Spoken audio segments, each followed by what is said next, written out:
The thing is with mudlarking, you can't really describe it until you actually try it. You're down there, you're getting dirty, you're in your own little world, and if you actually come up with something,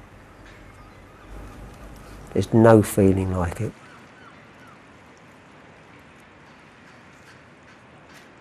I mean, I love the detecting side of it, because when you've got those earphones on, that is continuously giving signals.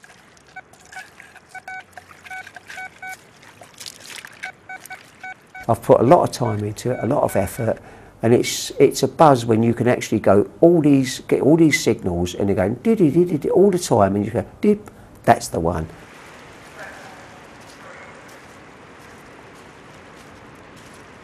I've taken a detector to the foreshore.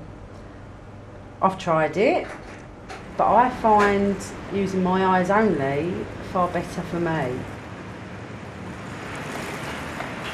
With Ray, she's no need really to use the detector, because with good eyes and a good ability to look through things, she finds just as much as I do without a detector. The Thames will virtually sort out things. It will sort them out into layers. It's almost as if somebody's come along with a scraper and gone, that's heavy stones, that's lighter stones, that's lighter steel stones, and then there might be little tiny bits of brass and copper, and that's what you're looking for.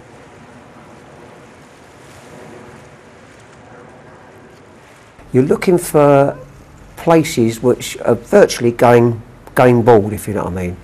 You've got all the stones and the rubble and the bits of clay and the bits of pottery and that.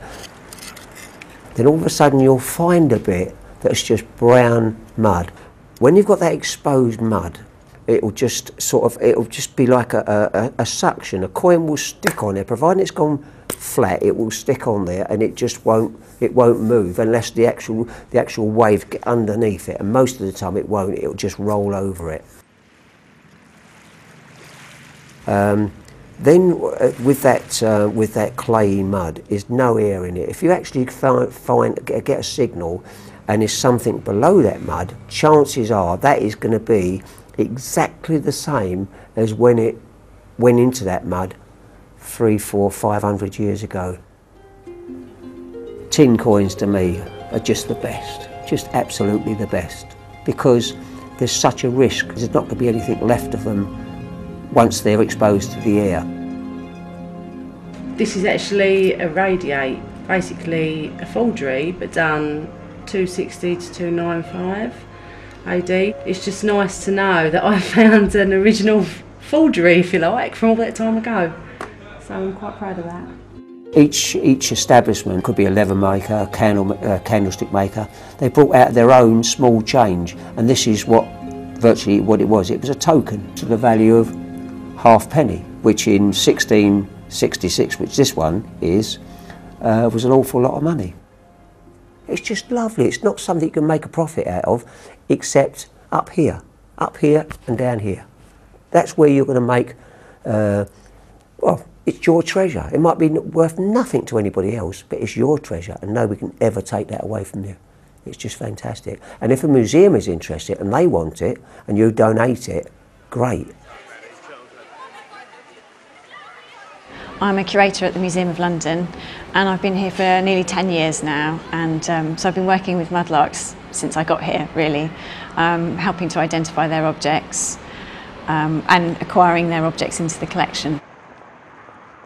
I like to think of it as one of those marginal areas, like the edge of a railway line, where you always see lots of rubbish and objects. Well, the Thames is very similar. People are throwing things away, but also you've got lots of people dropping stuff as they get in and out of boats, and things being unloaded onto the quayside in London and bits falling off. So I think those are some of the reasons why the Thames is such a rich repository of finds.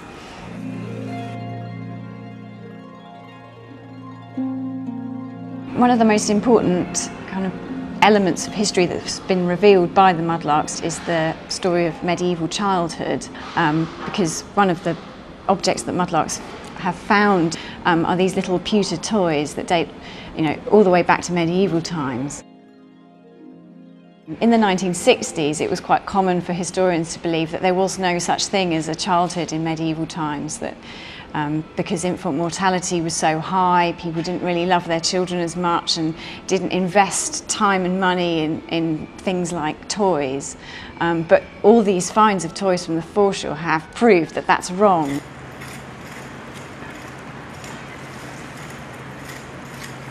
People walk along every day. We walk along over the foreshore, we don't know what we're walking over. There's so much history underneath our feet.